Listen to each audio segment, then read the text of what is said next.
Okay guys, so ito yung pinunta naming beach sa Batangas ngayon.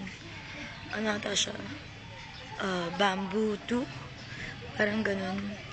So ito yung sinaya naming room. 5,000 ata yan.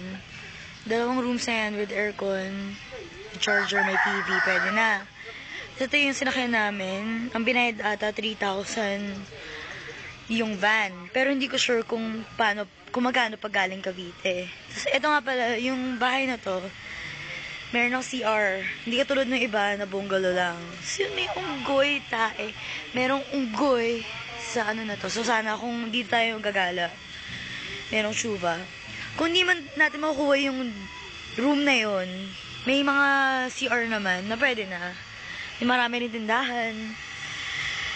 Then, as you can see, ito na yung beach. Sulit na. Yung entrance, kung van, 150. Sigurado naman van kasi siguro most likely 20 lang. So, there are little chicks. So, yan.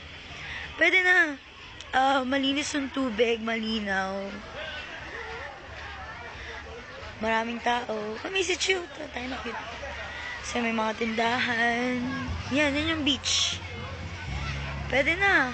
Kahit marami tao pag gabi, kaya-kaya naman eh. So, yun. Kayo na bahala kung gusto nyo tuloy natin sa May. Basta text nyo ako. Okay dito.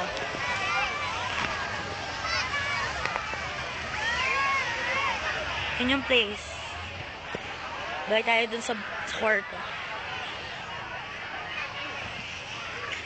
Ito, feeling ko mahal tong tsuba na to. Pero malaki siya.